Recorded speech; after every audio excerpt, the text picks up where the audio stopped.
A small text to read. I quite like it from time to time when people read something. If you want to lie back quietly and close your eyes, there's no need to look at the pictures. But I guess I should explain the title of my talk, which is Presence and Encounter. How we meet is as important as why. And this is something which has basically perplexed me since 1994, which was the second time we organized Doors of Perception, which in those days was a big and very groovy conference in Amsterdam where 1,000 or more people would meet in a big hall and lots of smart people would stand on the stage and amaze us with their stories. But we had the idea of finding out whether there could be a connection between two communities that had not otherwise talked to each other, namely the information technology crowd, which was our core group on the one side, and the environmental, the green crowd on the other. So the theme that we chose for that event was Info Eco. And that was the moment when I realized that telling people things was not per se a good way of getting them to change their behaviors and their aspirations. In other words, for 4 days, green people said things to IT people and IT people said things to green people, and very little actually changed by way of the dynamics of the connections between those two groups. So I learned then that there was something missing from the kind of way that we organize encounters and meetings, and I'm still perplexed by that question, hence my little text now. So I don't know if any of you wandered around in a group last night trying to agree on a place to eat. Welcome to the sharing economy. It's hard, it's complicated, and that was just about getting one meal. Now, think about organizing the food systems of a city, the restoration of a river, the management of waste flows, or the care of older people. That's a bit harder, right? As we change the way we govern our communities, our cities, and our ecosystems, a variety of different actors and stakeholders, formal and informal, big and small, need to work together, often for the first time. Working people who are not like us, who aren't on the same journey, who are not sharing the same passions, is not an exotic option. We have to engage with new partners and actors because they are the ones who will connect us with the knowledge, the experience, the networks, the resources, the expertise that we lack, whoever we are. So whether we're talking about fishermen or farmers or lawyers or bird watchers or policymakers or coders, we have to find ways to work collaboratively together if we're to make progress on the journey that we are on. Also needed, and this is harder, to be in the conversation are the change agents, the outliers, the shadow networks, people and groups who are either excluded from or in many cases exclude themselves from the formal structures of mainstream governance, whether it be on a city or a broader scale. We have to go and find people even if, in some cases, they don't want to be found. Now, this is not a small ask. You must have had this experience. I've met a lot of people over the last period who like the idea of sharing. Nobody is against sharing and cooperation. It's like God and motherhood and milk. It's a marvelous thing, but perhaps missing the ingredient of enticement because they totally fear that embarking on the journey towards a sharing society is to be trapped in a nightmare of endless meetings and incessant discussions with earnest people. Not, of course, that that's happening here.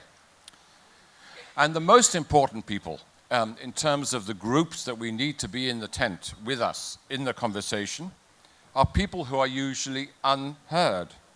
Older people, the very young, many women, many other cultures.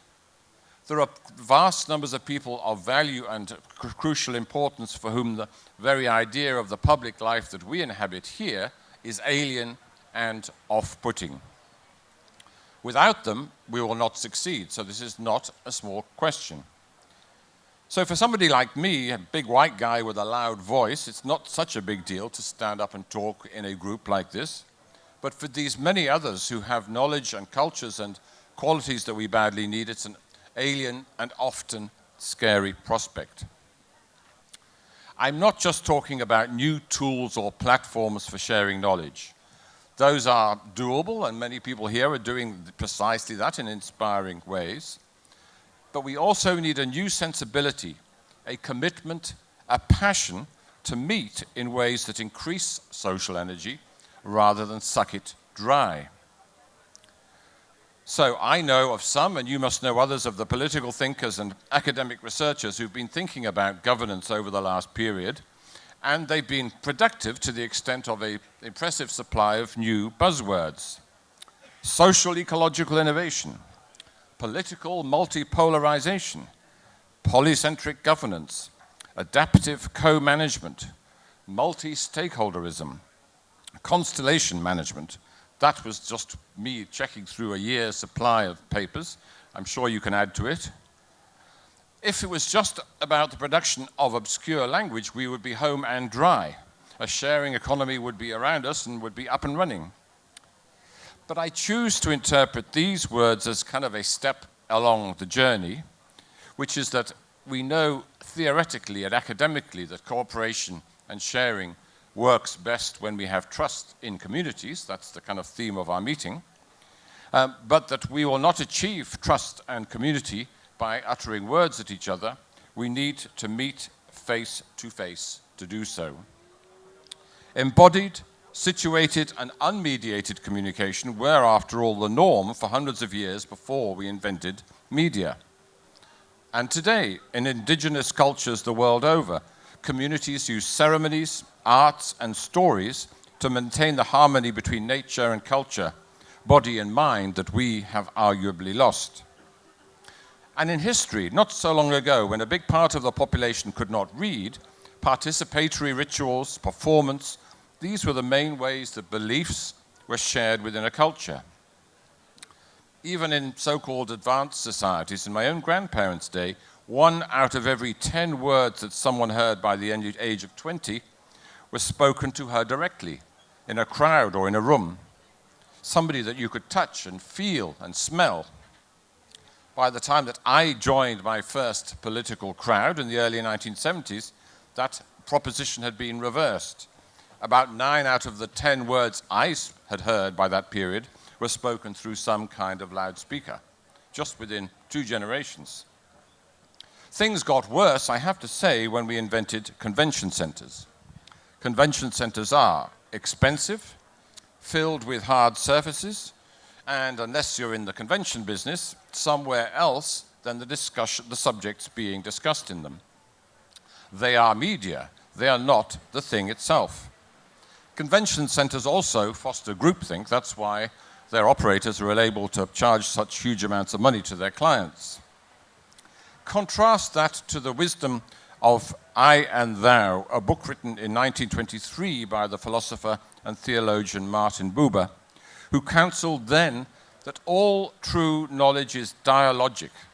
It is not something uttered from the source to the recipient. It is a dynamic process between discussants.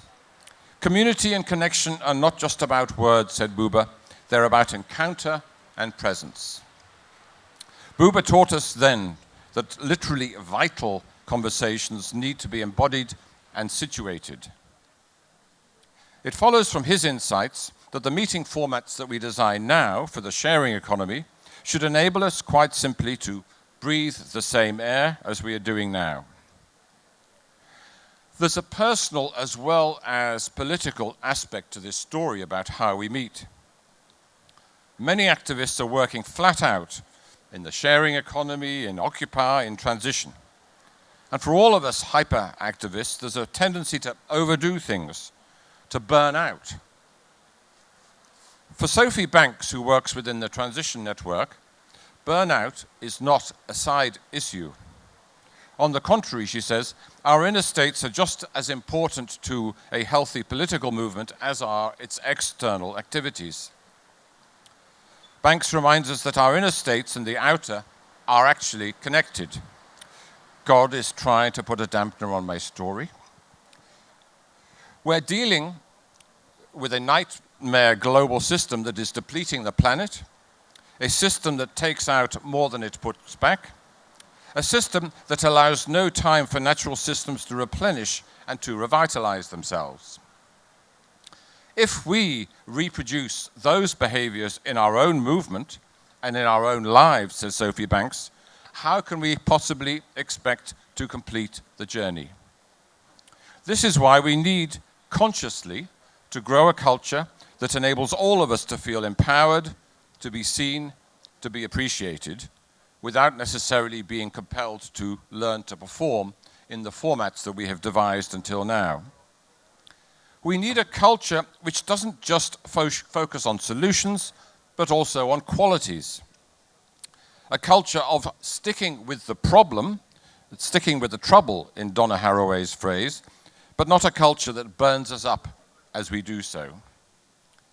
Translated into a brief for event design, people don't want more messages, they want more interactions. Change doesn't happen when you tell people things. Change happens when people share meaningful and rich experiences together. Conversation, more than any other form of interaction, is the place where we learn, exchange ideas, offer to share resources, and co-create innovative activities. In my own work, this was an inconvenient realization, as I said at the beginning. We spent 10 years running Doors of Perception as a high-energy conference, only to discover that our times that we are in now need more interactive, more intimate, less choreographed forms of encounter. So we started talking about feral events, feral gatherings, a bit like an animal that is no longer domesticated. A feral event is guided by its context, not by a pre-cooked agenda. A feral event is about this place, these people, this moment, only here, only now. This is not an original observation or discovery. As I said, in pre-modern times, communities had festivals once a week, sometimes more. And I hope that the organizers are ready to organize a second We Share Fest in 2 weeks from now. Be very convenient. But remember, before we created education, children didn't go to school. School surrounded them. Nature was their living teacher. Every relative, every plant, every animal was a mentor. People of all ages soaked up the language of plants and animals and of living systems by immersion, not by PowerPoint and not, God save us, by MOOC. To conclude, my recipe for successful convening, the how to meet as well as the why to meet. Meetings and festivals are not about what to do, they are about how to be. It follows from that that convening is much an art as it is a military operation. I'm not suggesting that we abandon to-do lists and spreadsheets and organization, just that we move beyond the control paradigm of a system that is destroying us to something more creative. I'm not suggesting that we abandon social media, just that we cultivate a hybrid approach so that whenever someone says online, someone else says, and what about offline? So that when we find ourselves inside, someone else says, and what do we do outside?